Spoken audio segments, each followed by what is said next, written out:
बिस्मिल्लाहिर्रहमानिर्रहीम। अस्सलामुअलैकुम viewer, welcome back to my channel. कैसे हो? उम्मीद करती हूँ आप सब खैरियत से होंगे। आज की रेसिपी मेरे किचन में क्रिस्पी और स्पाइसी आलू के पकोड़े बहुत ही मज़े के बनेंगे और मेहमानों के आगे पेश करें तारीफ किए बगैर रह ना पाएंगे।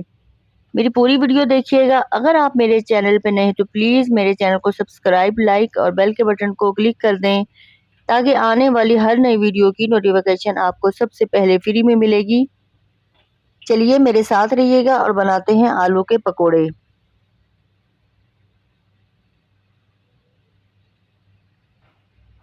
आलू मैंने लिए हैं आधा किलो। इसको अच्छी तरह मैंने वॉश कर लिया था। अब इसके पतले पतले कतलियां करनी है। इस तरह करके देखें, पतले पतले करके, बहुत मोटे नहीं करूंगी। दो आलू की कतलियां उठाकर बिल्कुल बारीक बारीक कटिंग करूंगी। इस तरह पकोड़े बहुत ही मजे के और क्रिस्पी बनते हैं। ये देखें, बिल्कुल बारीक बारीक हो रहे हैं।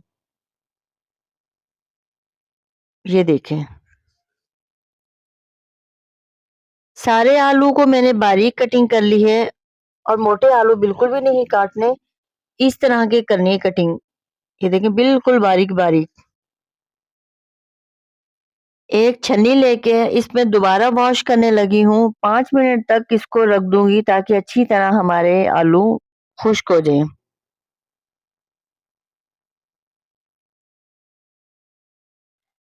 अब मैं ले रही हूँ बाउल और आलू हमारे अच्छे से खुश्क हो गए। इसमें ऐड करने लगी हूँ और बेसन को मैंने अच्छी तरह छान लिया था। 2 कप मैंने लिए हैं बेसन। सूखा धनिया मैंने लिया है 1 टेबल स्पून। इसको हाथ से अच्छी तरह मसलना है ताकि खुशबू हमारे पकोड़ों में बहुत ज्यादा आए। 1 टीस्पून सुरख मिर्ची ली है, हाफ टी स्पून नमक और ये ली है कसूरी मेथी। ये आपको हर शॉप से मिल जाएगी, इसका डब्बा मिलता है। ये देखें, इस तरह का। इंग्रेडिएंट्स बिल्कुल कम किए हैं लेकिन हमारे पकोड़े बहुत ही मजे के स्पाइसी बनेंगे। पानी इसमें बिल्कुल थोड़ा सा ही डाला और हाथों से ही मैं इसको अच्छी तरह मसल रही हूँ ताकि जो उनसे कसूरी मेथी है हमारे आलूओं में सब में मिक्स हो जाए।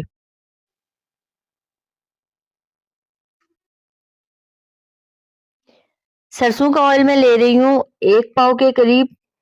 इसको अच्छी तरह पहले गर्म करना है। सरसों के ऑयल पकाने की वीडियो मैंने डिस्क्रिप्शन बुक में अपलोड की है, आप वहां देख लीजिएगा ऑयल किस तरह पकाया जाता है। और ये मैं पकोड़े में हाथों से ही अब मैं कर रही हूँ, बिल्कुल थोड़े थोड़े करके, बहुत बड़े नहीं करेंगे।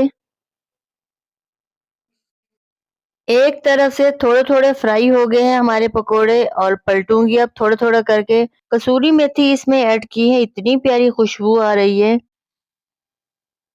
अब ये थोड़ी सी जगह बच गई, इसमें थोड़े से और मैं पकोड़े ऐड कर रही हूँ। और और पकोड़ों के दौरान फ्लेम को हमने स्लो ही रखनी है।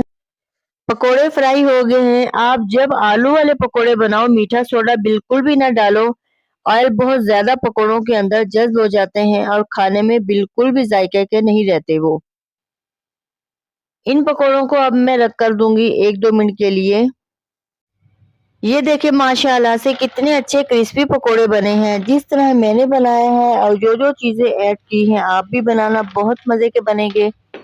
मुझे उम्मीद है आपको मेरी रेसिपी अच्छी लगी होगी और अगर अच्छी लगी तो प्लीज़ सब्सक्राइब और लाइक करना मत भूलिएगा और अपनी फैमिली मेंबर में ज़्यादा से ज़्यादा शेयर करें। अब मैं आपसे इजाज़त चाहती हूँ, मुझे दुआओं में याद रखना, अपना ख्याल रखना। नेक्स्ट वीडियो में मिलेंगे। अल्लाह हाफिज़।